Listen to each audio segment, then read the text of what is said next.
Al Durr صاحب الوقار والسكينة المدفون بأرض مدينة سيدنا ونبينا وشفيع ذنوبنا وطبيب قلوبنا وحبيب نفوسنا ومولانا أبي القاسم محمد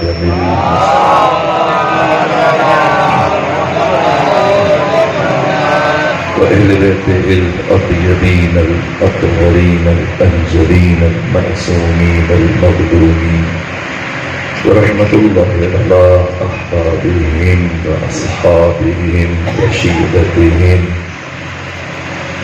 ومحبيهم ومواليهم أجمعين ولعنة الله على أعدائهم ومنكري فضائلهم وغاصبي حقوقهم من يوم عداوتهم إلى الآن ومن الآن إلى قيام يوم الدين وبعد يوم الدين أما بعد فقد قال الحق سبحانه وتعالى في القرآن بسم الله الرحمن الرحيم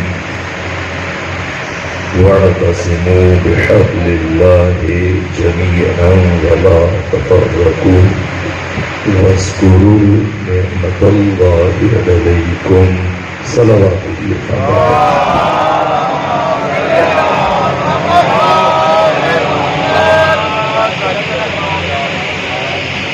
میرے عزیزو، آج کی شب اب تمام مومنین کی خدمت اور آقا امام زمانہ کی بارگاہ میں امام مسموم امام حسن مشتبہ کی المناک شہادت اور آپ کی جو بے بزرگوار ختمی مرتبہ کی رحلت و شہادت کی مناسبت سے تعزیت پیش کرتا ہوں۔ میں زیادہ طولانی اور تفصیلی گفتگو نہیں کروں گا، جناب ذات تشریف لائے جا رہے ہیں دوبارہ آ جائیں گی۔ مختصر گفتگو موجودہ ملکی حالات کے تناظر میں چند جملے عرض کرنے کی کوشش کروں۔ ماشاءاللہ ماشاءاللہ ماشاءاللہ۔ میرے عزیزوں، یہ ملک جو اسلام کے نام پر وجود میں ہے اور اسلام جو اس ملک کے لیے اساس اور بنیاد، جو نعرہ لگا پاکستان کا مطلب کیا، لا الہ الا اللہ۔ البتہ ہمیں اس نعرے سے قدر اختلاف ہے، اس لیے کہ پاکستان کا مطلب لا الہ الا اللہ نہیں ہے، پاکستان کا مقصد لا الہ الا اللہ۔ تو جنہیں مطلب اور مقصد میں فرق نہیں پتہ چلتا، انہیں پھر علی اور معاویہ کے درمیان یہ فرق پتہ نہیں چلتا۔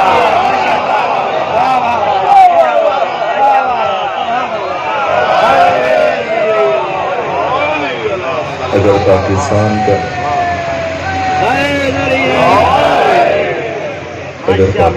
کا مطلب لا الہ الا اللہ ہے تو پھر لا الہ الا اللہ کا مطلب پاکستان ہے۔ تو اگر مسلمان بننے کے لیے لا الہ الا اللہ کہنا چاہیے تو جی چاہے تو کہہ دیجیے پاکستان، تو آپ بن جائیں گے مسلمان۔ نہ، مطلب لا الہ الا اللہ نہیں ہے، مقصد لا الہ الا اللہ۔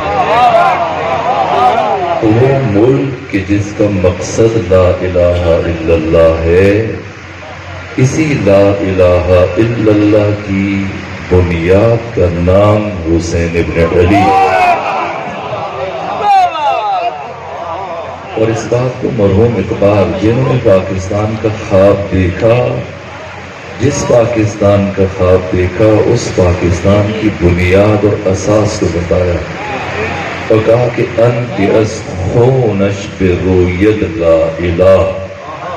علماء کرام تشریف فرمائے رویدن مصدر، رویدن کا مطلب ہے اگنا۔ یہ آپ میں بہت سارے کسان بیٹھے ہوں گے، کاشتکار بیٹھے ہوں گے، ایک چیز جب اٹھتی ہے مطلب اب نئے سرے سے وجود میں آ رہی ہے.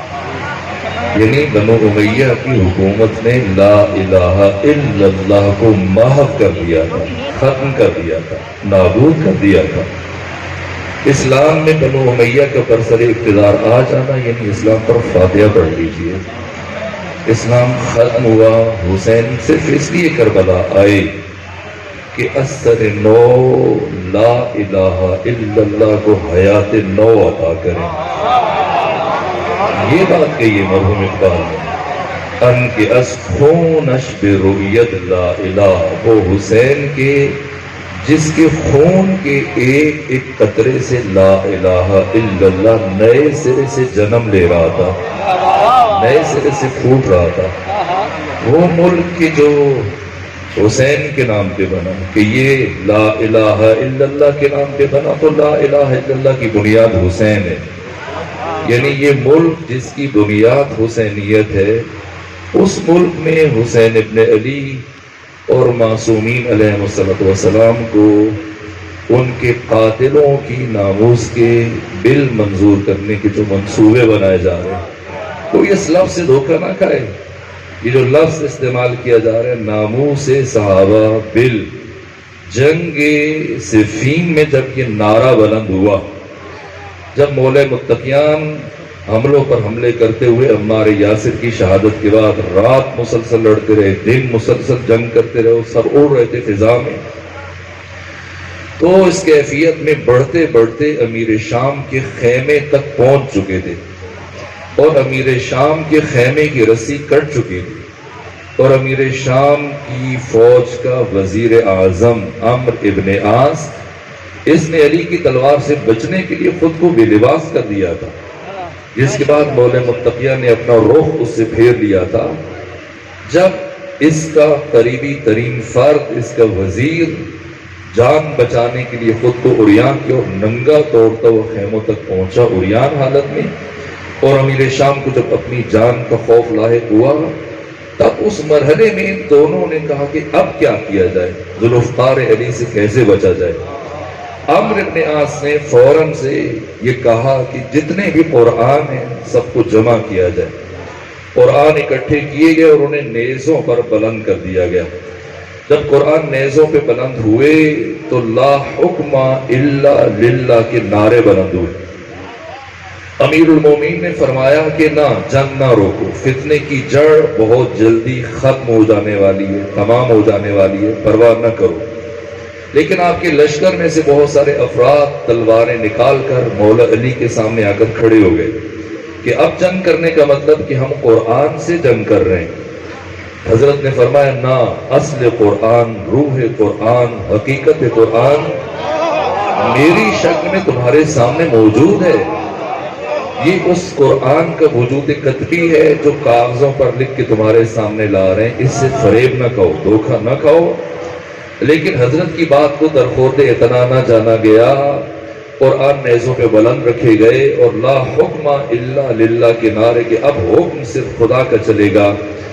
مولا متقیان نے اس لمحے یہ جملہ فرمایا کہ کلمۃ حق لیکن یراد بہل باطل، بات تو حق کر رہے ہو لیکن اس سے مراد باطل کو لے رہے ہو. اسی طرح سے ناموس صحابہ کرام ہمارے سروں کے تاج ہیں. ہماری زندگیاں قربان ہو جائیں صحابہ کرام پر، لیکن یہ ناموس صحابہ بل نہیں ہے، یہ ناموس بنو امیہ بل ہے.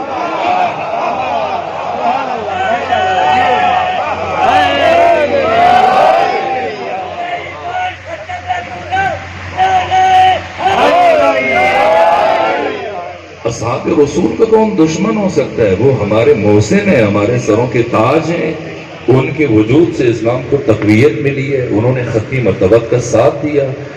ہماری زندگیاں قربان ہو جائیں اصحاب رسول پر، ہم ان کے حق میں دعائے خیر کرتے ہیں. رضی اللہ تعالی عنہم اجمعین، صحابہ کرام.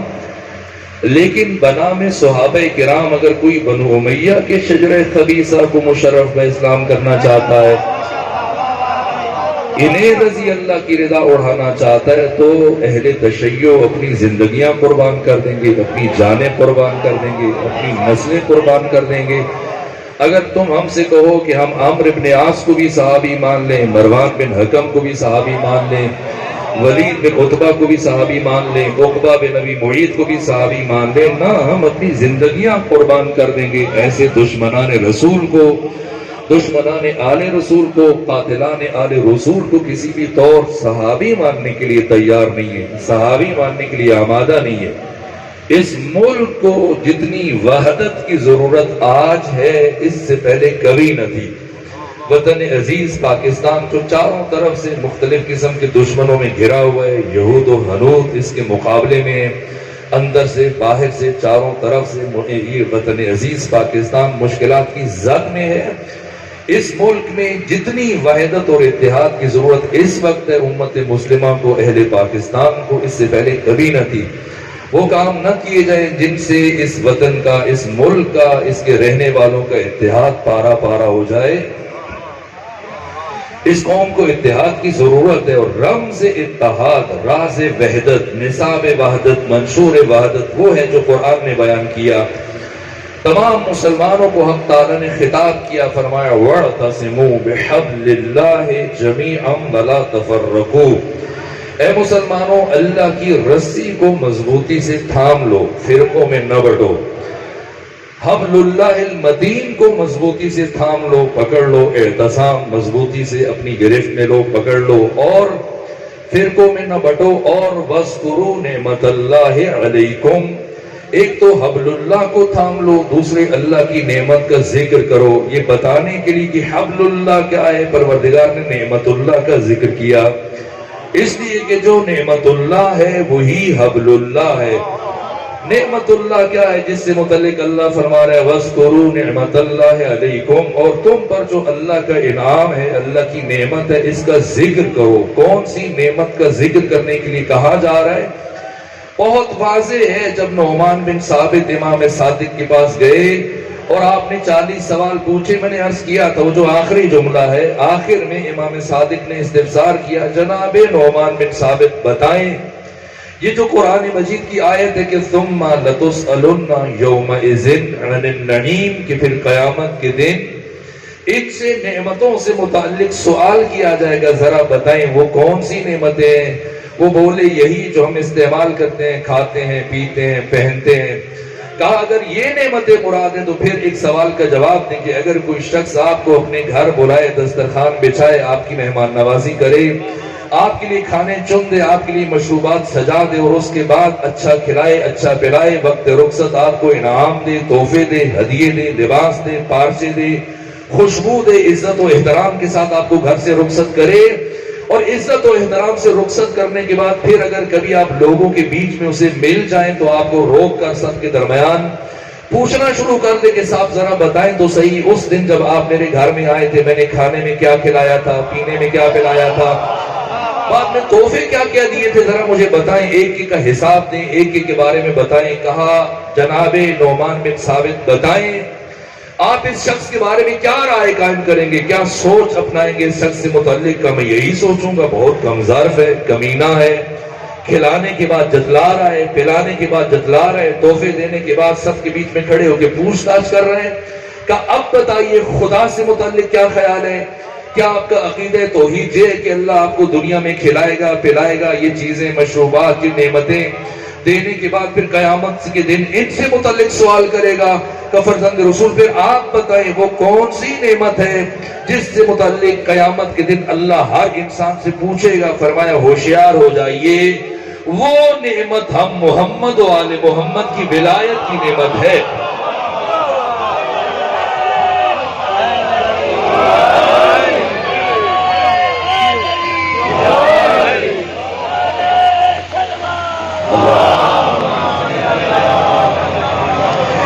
وَاذْكُرُوا نِعْمَةَ اللَّهِ عَلَيْكُمْ، اے مسلمانوں اس نعمت کا ذکر کرو جو تم پر نازل کی گئی۔ اور اب جب پتا چلا کہ نعمت اللہ کیا ہے تو اب حبل اللہ بھی سمجھ میں آئے گا کہ حبل اللہ کیا ہے، جس سے تمسک مسلمان کو انتشار سے بچا سکتا ہے، فرقوں میں بٹنے سے بچا سکتا ہے، جنگ و جدال سے بچا سکتا ہے، قتل و قتال سے بچا سکتا ہے، فتنوں فساد سے بچا سکتا ہے، لڑائی جھگڑے سے محفوظ رکھ سکتا ہے۔ وہ حبل اللہ المتین کیا ہے؟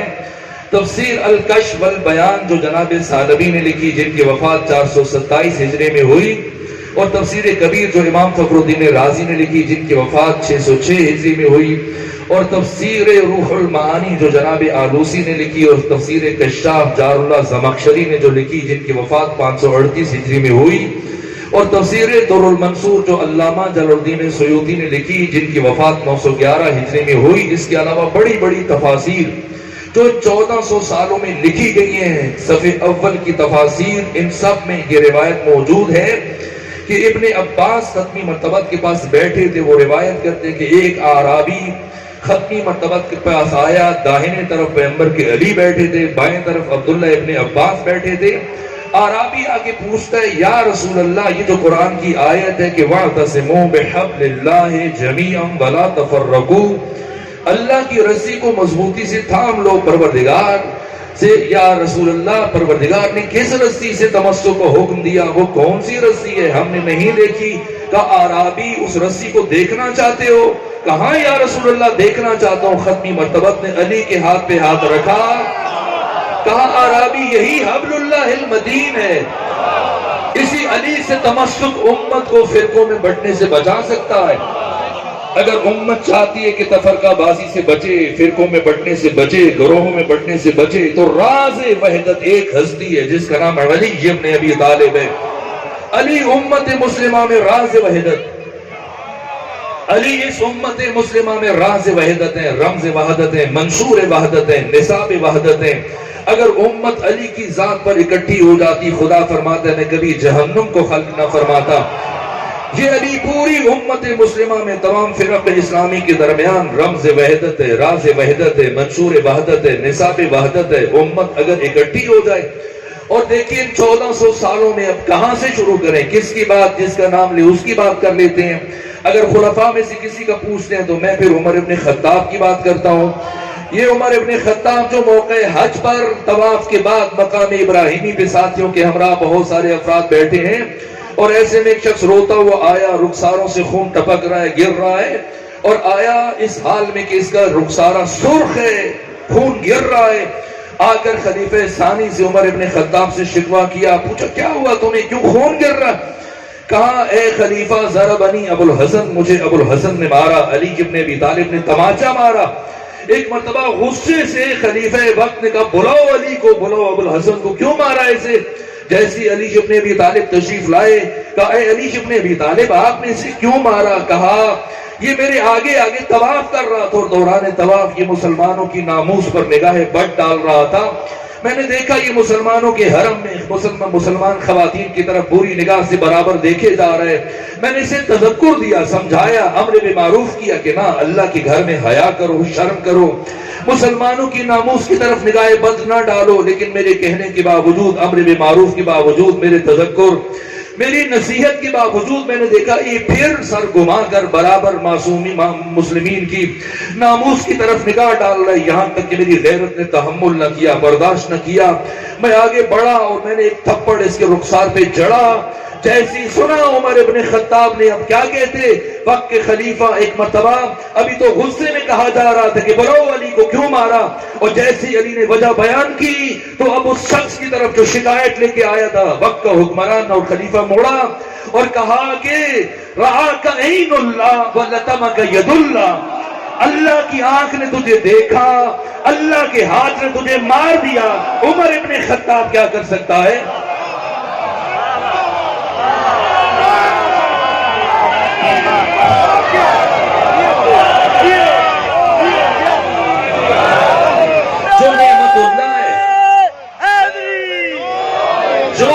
اللہ ہے وہی حبل اللہ ہے، جو حبل اللہ ہے وہی وجہ اللہ ہے، وہی عین اللہ ہے، وہی ید اللہ ہے، وہی نفس اللہ ہے۔ اسی علی سے تمسک کا حکم دیا جا رہا ہے۔ اور وہاں سے اگر آپ شروع کریں پھر آئمہ اربعہ میں آ جائیے، یہاں تک کہ پاکستان، ہندوستان میں برادران اہل تسنن ان کی اکثریت امام ابو حنیفہ کو مانتے ہیں، نعمان بن ثابت کو مانتے ہیں. باقی آپ تیونس میں چلے جائیں، الجزائر میں چلے جائیں، سعودی عرب میں چلے جائیں، مصر میں چلے جائیں، زیادہ باقی جو مسلمان ہیں وہ امام احمد ابن حنبل کو مانتے ہیں، دیگر ائمہ کو. لیکن پاکستان ہندوستان میں امام ابو حنیفہ کو مانا جاتا ہے. انہی ابو حنیفہ سے پوچھیں، ان کی کتابیں اٹھائیں، ان کی مسند اٹھائیں. یہی امام ابو حنیفہ کہتے ہیں کہ اگر میں 37 اور 38 ہجری میں ہوتا میدان صفین میں، تو جب جنگ چل رہی تھی علی ابن ابی طالب اور امیر شام کے درمیان، میں علی کی فوج میں شامل ہو کر امیر شام کے خلاف جہاد کرتا. جب تمہارے امام کا یہ مسلک ہے تو تم کس طرف جا رہے ہو؟ تم کس کے لیے بل منظور کروانا چاہتے ہو؟ یہ تو امام ابو حنیفہ ہیں اور وہ امام احمد ابن حنبل ہیں جنہوں نے 6 لاکھ حدیث کے حافظ ہیں. اور اس کے بعد جب کسی نے کہا کہ بڑی حدیثیں آپ نے جمع کی ہیں، 6 لاکھ حدیث کے حافظ ہیں، کوئی حدیث امیر شام سے متعلق بھی بتا دیجئے، تو کہا کہ اگر امیر شام کی فضیلت میں کوئی حدیث آئی ہوتی تو میں ضرور ذکر کر دیتا. اور اگر صحیح بخاری کو مانتے ہیں تو پھر امام اسماعیل بخاری سے پوچھ لیجئے. باقی اصحاب کے ابواب تو وہ لکھتے چلے گئے، وہ باب و ذکر فضائل، اور ہر ایک کی فضیلت کا باب و ذکر فضائل الصحابہ. لیکن جیسی امیر شام کی باری آئی فضیلت نظر نہ آئی، اسی لیے کہا باب و ذکر معاویہ.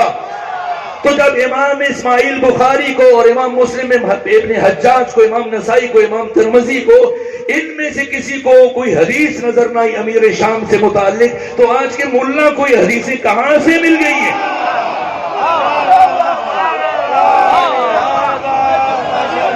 علی کے مقابلے میں لانا چاہتے ہیں، حسن کے مقابلے میں لانا چاہتے ہیں. اور گلگت کا ایک جاہل ملا اٹھا وہ کہتا ہے کہ حسن مجتبیٰ نے فلاں کی بیعت کر لی ہے. حسن نفس رسول، اپنے زمانے کا محمد مصطفیٰ. تم ناموس صحابہ کی بات کرتے ہو، ناموس معصومین کی پرواہ نہیں ہے، آل رسول کی ناموس کی پرواہ نہیں ہے. وہ حسن مجتبیٰ جو نفس رسول ہے، روح رسول ہے. امام فخر الدین رازی نے صاحب تفسیر کبیر میں، جن کی وفات 606 ہجری میں ہوئی، کہا یہ جو قرآن مجید کی آیت ہے، قُلْ تَعَالُوا نَدْعُوا أَبْنَاءَنَا وَأَبْنَاءَكُمْ وَنِسَاءَنَا وَنِسَاءَكُمْ وَأَنفُسَنَا وَأَنفُسَكُمْ، کہاں پر نفس نبی سے مراد ذات علی ہے. کہ اس لیے علی کا کسی اور صحابی کے ساتھ مقایسہ کرنا درست نہیں ہے کہ وہ رسول کے اصحاب ہیں، یہ رسول کے نفس ہیں، عین رسول ہیں.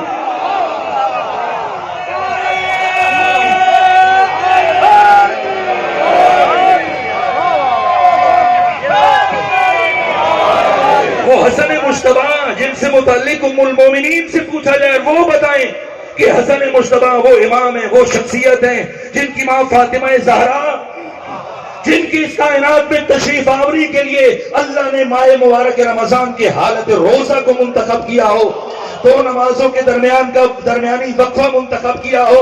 جس حسن کے آنے کے لیے اللہ نے مصلی فاطمہ زہرا کو منتخب کیا ہو، اس حسن کا ان کے ساتھ تقابل کرنا چاہتے ہو کہ جن کے اگر نام دیکھنا چاہو کہ اس کا باپ کون تھا، بطار اللہ زمخشری نے ربیع الابرار میں لکھا کہ جب فلاں پیدا ہوا تو 4 افراد آگے کھڑے ہوئے، ایک کہتا تھا میرا بیٹا ہے، دوسرا کہتا تھا میرا بیٹا ہے.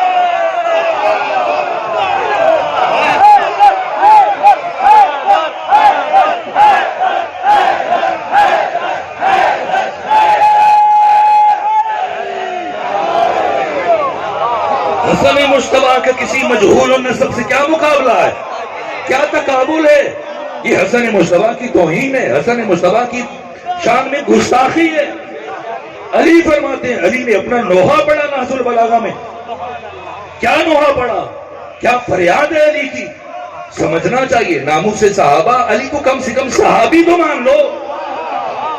اگر اہل بیت نہیں مانتے، جیسا کہ امام احمد ابن حنبل سے جن کی وفات 241 ہجری میں ہوئی، ان کا بیٹا عبداللہ جس کی وفات 290 ہجری میں ہوئی، بیٹے نے باپ سے پوچھا کہ بتائیں صاحب میں سے افضل کون ہے؟ کہا ابو بکر ہے، کہا پھر کہا عمر ہے، کہا پھر کہا عثمان ہے، کہا پھر سعد بن ابی وقاص ہے، پھر چند اور نام لیے.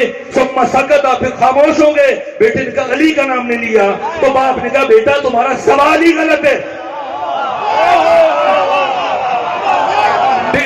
تمہارا سوال غلط ہے. تو اصحاب سے متعلق پوچھ رہے ہیں. علی من اہل البیت، علی اہل بیت رسول سے لا یقاس بہم احدا، جن کے ساتھ پھر کسی صحابی کا مقایسہ نہیں کیا جا سکتا.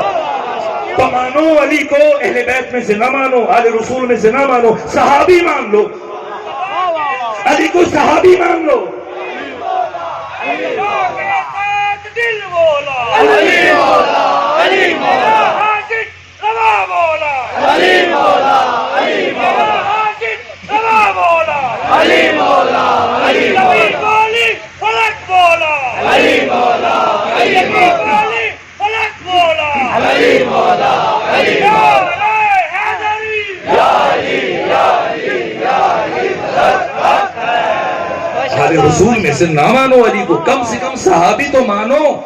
اگر خلفائے راشدین میں شمار کرتے ہو تو جس طرح سے پہلے خلیفہ کے مقابلے میں آنے والے مرتدین زکوٰۃ واجب القتل ہیں اور وہ لعنت اللہ علیہم ہیں، تو پھر چوتھے خلیفہ راشد کے مقابلے میں آنے والا رضی اللہ کیسے بن گیا ہے؟ اگر پہلے خلیفہ کے مقابلے میں آنے والا لعنت اللہ علیہ ہے تو پھر علی کے مقابلے میں آنے والا بھی لعنت اللہ علیہ بنے گا.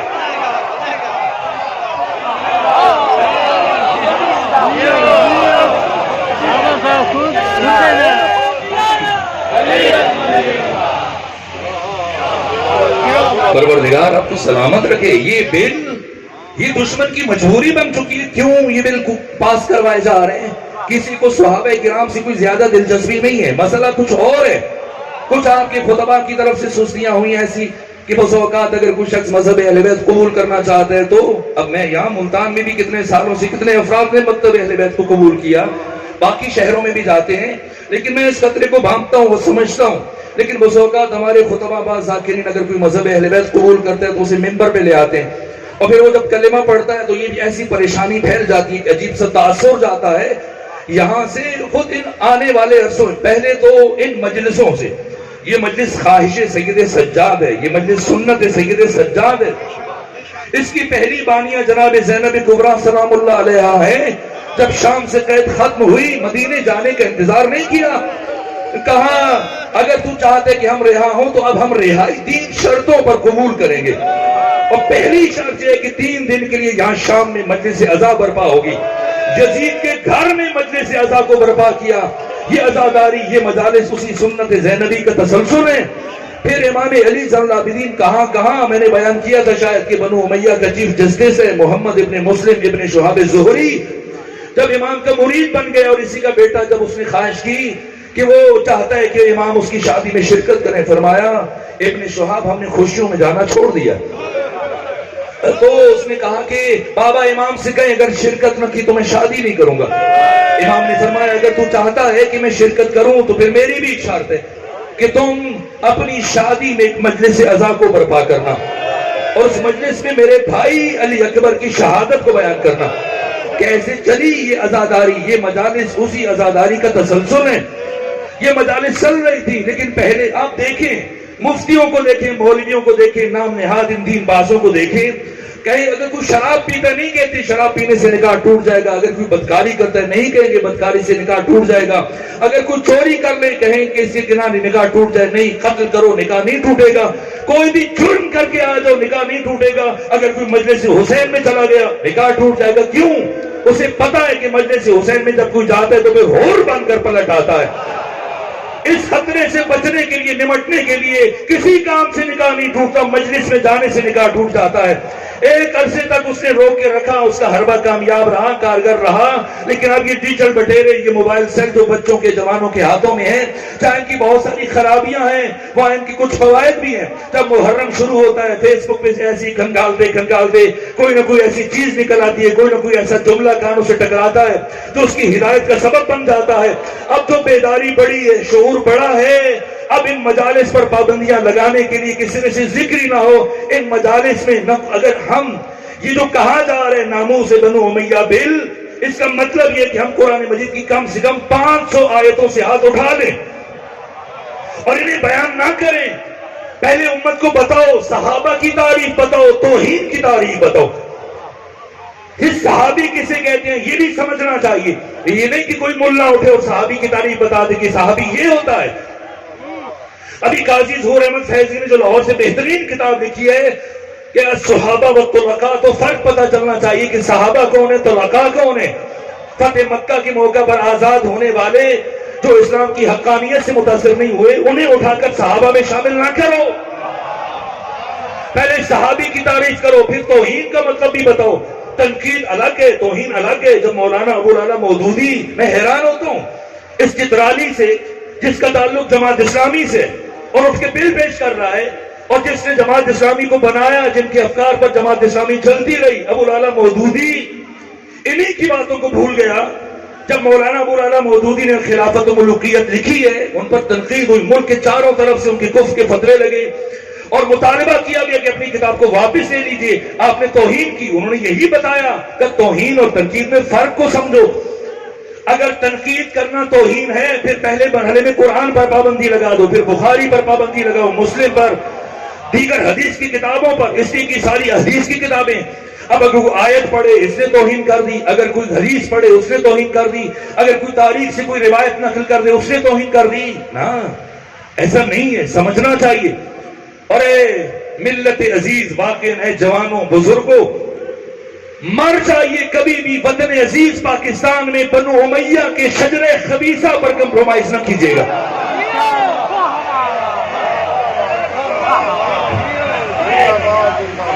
لبیک یا حسین، لبیک یا حسین، لبیک یا حسین، لبیک یا حسین، لبیک یا حسین، کی قربانیاں، حسین کی قربانیاں، لبیک یا حسین، لبیک یا حسین۔ آپ نے لبیک کہا، میں جملہ کروں اور اسی بھی گفتگو ختم کر دوں۔ میں باقی مسلسل ان ملتان کی مجالس میں ذکر امام حسن مجتبیٰ کر رہا ہوں، لیکن یہاں پر ملتان کا نمائندہ اجتماع اور چنیدہ افراد جمع ہیں، اس لیے پیغام دے کے جا رہا ہوں۔ اور آخری جملہ کہہ رہا ہوں، کیونکہ گفتگو تاخیر سے شروع، دوسرے مقام پر پہنچنا ناگزیر ہے، مجبوری ہے، اس لیے آخری جملہ کہہ کے آپ کی زحمتوں کو تمام کرنے لگا ہوں۔ میرے عزیزوں، یہ بل آج پہلی دفعہ پاکستان میں آپ کے سامنے پیش نہیں کیا گیا۔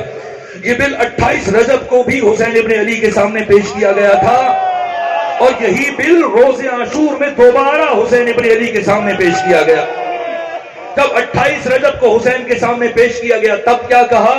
اور اس سے زیادہ مشکل وقت وہ تھا جب 10 محرم کو ایک مرتبہ جب 72 کے 72 تیر کھا کر، تلواریں زخم کھا کر سو گئے گنج شہداء میں، اکیلے حسین ابن علی رہ گئے اور اتنے پیاسے تھے حسین۔ سید ابن طاؤس فرماتے کہ حسین جب آسمان کی طرف سر اٹھاتے تھے تو آسمان حسین کو دھوئیں کی شکل میں نظر آتا تھا۔ 3 دن کے پیاسے حسین، 72 کی لاشیں اٹھانے والے حسین تھک چکے ہیں، پیاس اتنی بڑھ چکی ہے کیونکہ خون کا اکثر حصہ جسم سے نکل چکا ہے، جتنا خون نکلتا ہے اتنا پیاس کا احساس بڑھ جاتا ہے۔ ابھی انہوں نے لبیک یا حسین کا نعرہ لگایا، لیکن مجھے تشفی نہیں ہوئی، اس لیے جملہ عرض کرنے لگا ہوں، اسی پہ آپ کی زحمتوں کو تمام کر دوں گا۔ اس جملے کے اختتام پر بھی آپ نے حسین ابن علی کے اس نعرہ استغاثہ حسینی پر لبیک کہنا ہے، لیکن اس طرح سے کہیے گا کہ حق ادا ہو جائے۔ پہلے سنیں کہ حسین نے کس طرح سے، جب حسین کے سامنے یہی بل پیش کیا گیا، بنو امیہ کی حرمت اور ان کو حق ثابت کرنے کے لیے بل جب لایا گیا حسین ابن علی کی بارگاہ میں، اور ایک مرتبہ جب عمر ابن سعد آگے بڑھا اور کہا ہے حسین مجھے ابھی عبید اللہ ابن مرجانہ کا خط آیا ہے، اور وہ یہ کہہ رہے کہ حسین سے کہو اگر اس وقت بھی حسین بیعت کر لیں تو حسین کو معاف کر دیا جائے گا اور اپنی خواتین کے ساتھ واپس مدینہ جانے کی اجازت دے دی جائے گی۔ اے عمر ابن سعد، حسین سے کہنا عبید اللہ ابن زیاد کہہ رہے تمہارے پاس اختیار ہے، بین الذلت والذلہ، چاہے تو ذلت قبول کرو، بیعت کرو، چاہے مرنے کے لیے تیار ہو جاؤ۔ جیسے حسین ابن علی نے آواز سنی، بنو امیہ کا یہ بل حسین کے سامنے پیش ہوا 3 دن کے سوکھے گلے سے، اب تو حسین کے حلقوم سے آواز بلند ہوئی، حسین کے حنجرے سے، آپ کے دہانے مقدس سے جب آواز بلند ہوئی پورے میدان کربلا میں سنی گئی۔ ہمارا وہی جواب ہے جو روز عاشور حسین ابن علی نے دیا۔ ایک مرتبہ فرمایا ان الدعی یبن الدعی قد رکزنی بین الاسنتین، حرام زادے کا حرام زادہ بیٹا، ان ندعی جب ندعی قد رکزنی بین الاسنتین، حرام زادے کا حرام زادہ بیٹا وہ مجھے اختیار دے رہے بین الذلت والذلہ، کہ ذلت قبول کروں یا پھر مرنے کے لیے تیار ہو جاؤں۔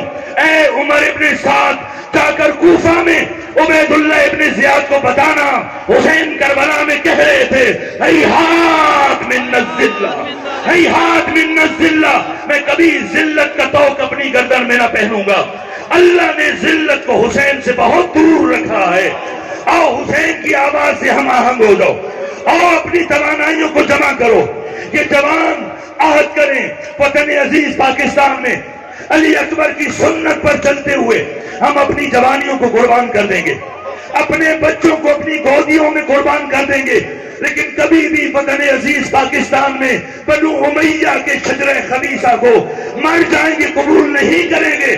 اگر یہ قبول ہے تو استغاثہ حسینی پر لبیک کہو، ایسے کہ دشمن کے ایوانوں تک تمہارا اعلان پہنچے، لبیک یا حسین، لبیک یا حسین، لبیک